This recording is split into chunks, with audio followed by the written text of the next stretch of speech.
report, wasn't it, Commissioner? That's the thing that drives us crazy.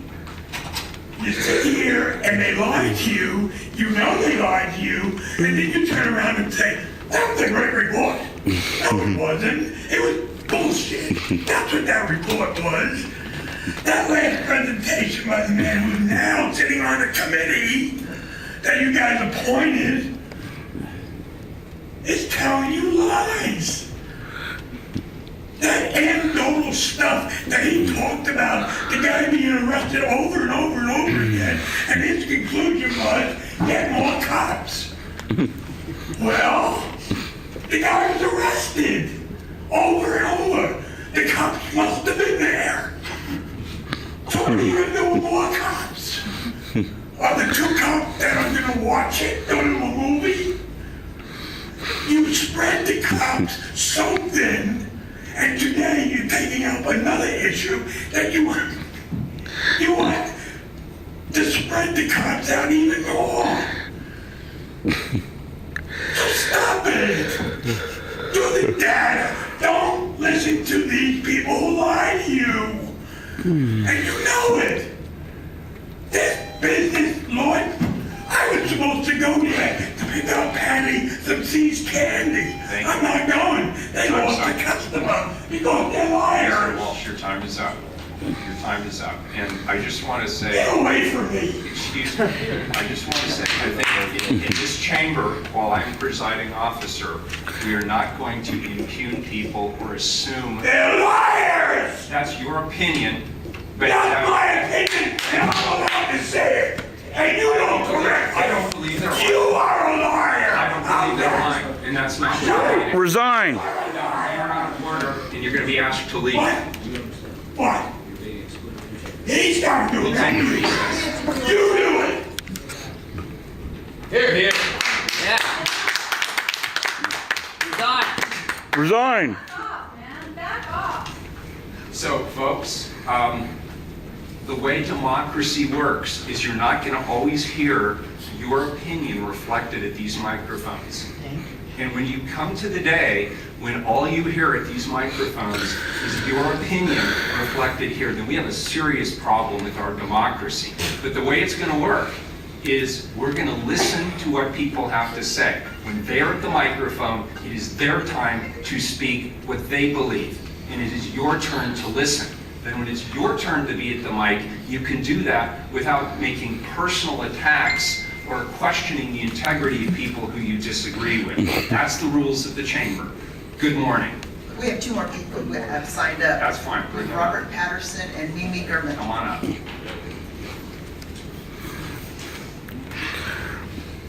up. Yes, my name is Lightning. I represent Lightning Super Humanity XX1 Wait a second, that sounds like a new one. I was waiting for you to catch that.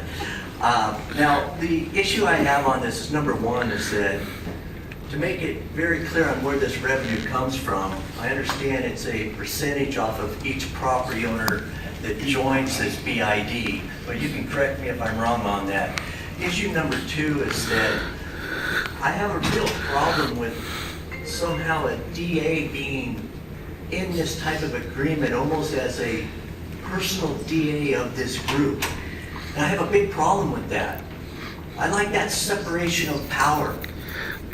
I don't want somebody to have that influence over a DA to maybe point at somebody and say, a little bit longer next time, a little bit longer. So I have a big problem with a DA in a neighborhood that is being almost represented as their DA. Big issue to me. Issue number 2, a lot of those people being released, as you know, the police are filing the reports, they run them through, they run them back out. We're at overcapacity at the Multnomah County Jail. They're offering early release right now, forced release. That's a big debate that I got in and said you need to notify the victims of who you're releasing early. And I had a big problem with them doing that. The other issue I have on this is that we're dealing with a bunch of rich property owners. And I almost put a bet on that Mr. Ansforth or whoever he is bought old Seymour Durst property. Maybe I'm wrong, and he can update me on that, which I had a discussion with Seymour on those properties in Lloyd. So the reality is this, is that do we want to give control of these neighborhoods to certain very wealthy developers and property owners? Because that's what I see. And why don't we just use neighborhood associations to do the same thing, because you're already paying them too? This is a double pay. And I don't like what I see here. I have a big problem with that DA, and I want to know who that DA's name is, and I want to talk to him. My name is Mimi German, and I have a problem with somebody from PSEP coming up here and using this table as a microphone for issues that should be in front of PSEP as a public meeting. I don't think that it is in any law-abiding rule, ordinance, or whatever of the PSEP committee that they are allowed to come Find here out who and the speak DA as is an and have a individual discussion. for issues that should be in PSEP.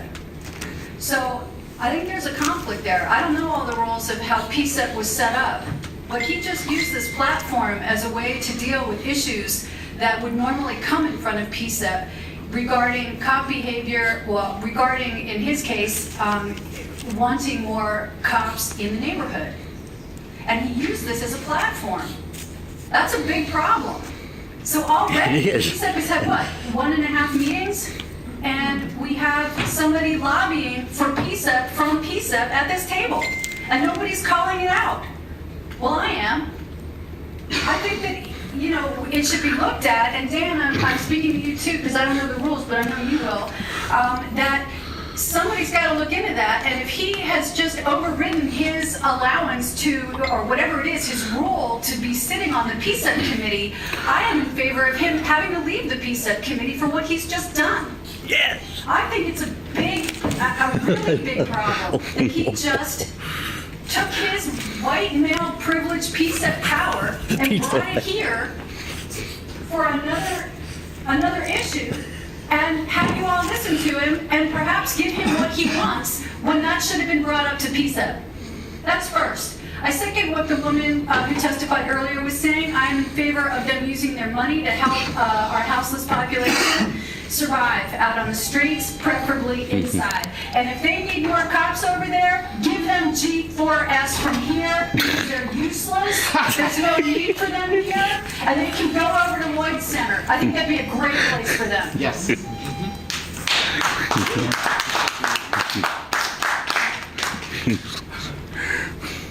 Mayor, President of the Council, Saltzman, and Commissioners, my name is Robert Patterson. How are you guys doing today? Mayor, thank you for your words a few moments ago. While I am firmly in favor of agitation, there's no room in the political process for personal attacks or hate speech. I think of Plato's Athens as a place where in a public forum, citizens could meet to discuss issues of the day. And that forum was, in a sense, Athens' living room. With all due respect to Pioneer Square, in my opinion, the true living room of Portland is Lloyd Center. As we move towards 2020, an important mayor's election here in Portland, but also a presidential election that will shape the future of this republic, I call on young people to join me at Lloyd Center and at malls across Portland and across America to find a place at the table for voters under 30 in the next election. Thank you. I'm Robert Patterson. Thank you. Is that complete public testimony? That's all I'm saying, that, yes. All right, very good. This is any further discussion? Did you want to speak? You didn't sign up on that sheet. Your name's not on that sheet. Come on up. If there's some mistake and you'd He's like letting to you speak. testify, come on up. You know, this is a foreign country anymore. I don't understand. I signed up. Get up there now. Just go up there. Come on up.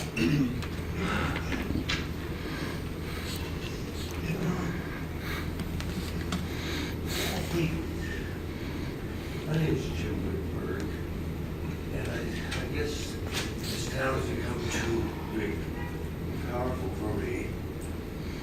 I moved to the Lloyd Center in area in 1998.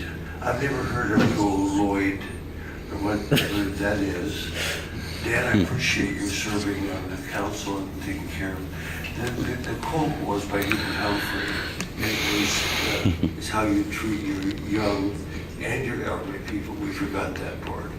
I guess I'm now an elderly person. I'll be 80 years old next April 13th. And I fell recently, and I was in the hospital for the rest home for a month. Yeah, thank you again for appreciate it. Nick, I think I was in Washington, D.C. when your dad was there. It was Hamilton. 68 to 90. Yeah. Well, I'm 94. he left it. Oh, was that? I was in college in 69. You overlapped a little bit. Yeah, I worked for John Conyers back then, so very They served together. good. I thought so. He did a great job. Also met Nelson Rockefeller back there, the urinal one time. I'm really sad. I guess I'm a relative of I have a relationship in Portland, and I joined the City Club in last week. They took me $75 in their pocket. So I've been to a couple of the meetings, so I guess I'm no longer a resident here, so I won't bother you anymore. But, you know, this was a nice town in 1963 behind the hospital, Providence Hospital. I had a pharmacy across the street from the hospital for 3 years. And I don't know what's happened to it. It's a bunch of stuff, shirts, get up here, ties on. Tell you stuff I never heard of them. I've lived in the Lloyd Center area since 1998. I don't know who they are. What's the answer? They own it. You don't represent me. Very good, thank you, your time. They're the owners. is expired. So, colleague, thank you, Jim, appreciate it. Colleagues, I have one comment to make. I want to give you some data, and you can come to your own conclusion about what this data is. We have, as was stated, about 924 sworn officers. Our population is 650,000. Denver has a population of 680,000. It has 1,500 police officers. Seattle has a population of 724,000, so about 75,000 more people than we do. They have 1,400 sworn officers. San Francisco has a population of 884,000. They have 2,108 sworn police officers. Those are facts too. You can make of it what you wish. This is a first reading of a non-emergency ordinance. It moves to second reading, and I want to thank those from Lloyd, Go Lloyd, who gave their presentation today. I appreciate what they do in the community. Give me the carousel. I'll take it. I'll take the carousel. We move to the regular agenda, item 1332. Conditionally exempt the creation of certain mass shelters and short-term housing facilities from parks and recreation, environmental services, transportation, and water system development charges. Colleagues, we will have presentations today from Sarah B. Allen for my office, Matt Wickstrom, and Mark Jolin. Mark Jolin is, of course, the Director of the Joint Office of Homeless Services between Multnomah County and the City of Portland. After they give their presentations, we'll have some invited testimony from Stacy Bork, TPI, Rose Back from Catholic Church. And I'm not sure who's starting today. I'm sorry. Sarah B. Very good, thank you. Name for the record. City Council, my name is Sarah B. Allen, and I'm a policy advisor to Mayor Ted Wheeler, and it is my great pleasure to be before you today. System development charges fees play a critical role in expanding and providing services in Portland. However, assessing these fees on new shelter space can limit the ability to create them when shelter space is badly needed. Over the past 2 years, the Mayor's Office has worked with many public and private partners to expand access to shelter and increase the numbers of people moving through shelter into permanent housing. I would like to thank all the Bureau partners, and especially Matt Wickstrom from BDS, for coming together so quickly and working with a nimbleness that is not usually expected from government for addressing this challenge.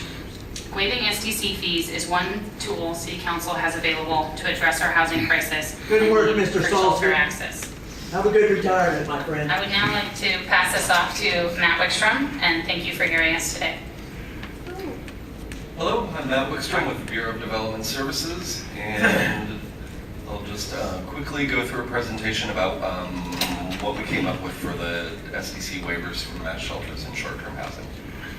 The issues that we came across, Seraphy mentioned the first point is that SDC charges can be a significant portion of the overall cost